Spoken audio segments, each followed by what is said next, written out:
উপস্থিত সাধুগুরু বৈষ্ণব, আজকের আলোচনা বিষয় হইল গুলোকে রাধারানীর আবির্ভাব। এই ভিডিওটা প্রথম থেকে শেষ পর্যন্ত দেখবেন। আর যারা ঘরে বইয়া মোবাইলে দেখতেছেন তাদের প্রতি আমার অশেষ ধন্যবাদ।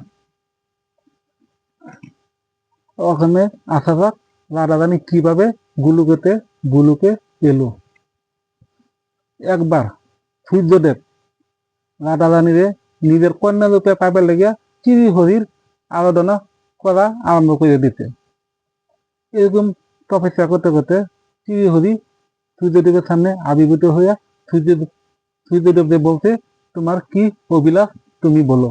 তখন সূর্যদেবে বলছে, প্রভু তোমার দর্শন যদি পাইছি তাহলে আমার আর কোনো অভিলাষ নাই। প্রভু তুমি যদি আমার যদি কিছু দিতে চাও তবে আমার একটা অভিলাষ আছে, তোমার ঘরিণীরে আমার কন্যা রূপে পেতে চাই। তখন চিরিহরি সূর্যদেবের কথা শুনে খুশি হইয়া তখন সূর্যদেবকে বলছে কি, তোমার অভিলাষ আগামী দাপর যুগে পূর্ণ হইব। এই সূর্যদেব দাপর যুগে বিশ্ববনু রাজা হইয়া বৃন্দাবনে জন্ম নিচ্ছে। বৃন্দাবনে রাবল নামে একটা গ্রাম আছে। সেই গ্রামের এক রাজা ছিল, তার নাম ছিল মহাবানু। তার 5টা সন্তান ছিল, চন্দ্রবানু, রত্নবানু, বিষবানু, সুবানু, প্রতিবানু। আবার সেই গ্রামের একজন গুপের রাজা ছিল, তার নাম ছিল বিন্দু। তার বউয়ের নাম ছিল মুখরা। এই বিন্দুর 5টা সন্তান ছিল আর 3টা মেয়ে ছিল। 3টা মেয়ের নাম ছিল ভানুমুদা, কীর্তিমতি আর কীর্তিদা। এই কীর্তিটার লগে বিশ্ববনু রাজার লগে বিয়া হয়। বিশ্ববনু রাজারে তখন অনেক কাল পার হয়ে যাওয়ার পরে কোনো সন্তান আদি হয় নাই।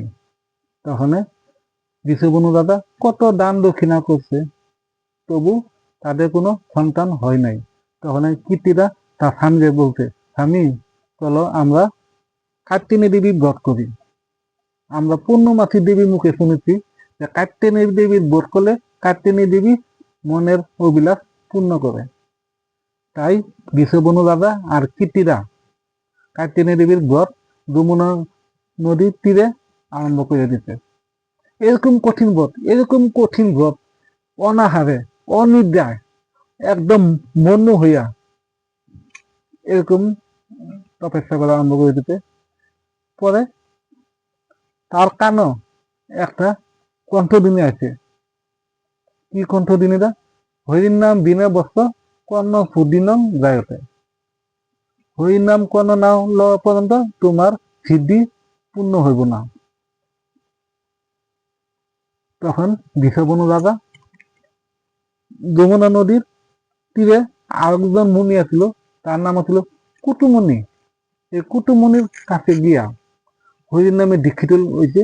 দীক্ষিত হওয়ার পরে আবার আয়া কাত্তিনী দেবী ব্রত আরম্ভ করে দিতে। তখন তাদের ব্রতে সন্তুষ্ট হইয়া কাত্তিনী দেবী তাদের সামনে আবির্ভূত হয়েছে একটা সোনার বাক্স নিয়ে। সোনার বাক্সটা এরকম উজ্জ্বল মনে হয় কি ছোট চন্দ্র সূর্যের মতো, ছোট চন্দ্র আলোর মতো আলোকিত। তখন এই বাক্সটা বিষবনু রাজার হাতে দিয়ে বলছে কি, তুমি এটা ঘরে নিয়ে রাখো, নির্দিষ্ট সময়ে এই বাক্সর ভিতর থেকে তোমার একটা কন্যা সন্তান জন্ম নিব। তখন বিষবনু রাজা আনন্দিত মনে বাক্সটা পাইছে, কাত্তিনী দেবী বাক্সটা পাইছে, মনের মধ্যে কত আনন্দ। এই আনন্দ মনে ঘরে নিয়ে রাখছে। তখন ভাদ্র মাসে শুক্লা দাঁত তিথিতে এই বাক্সর ভিতরতে একটা সুন্দর কন্যা সন্তান জন্ম নিয়েছে। আর এই কন্যা সন্তানটাই ছিল রাধারানী।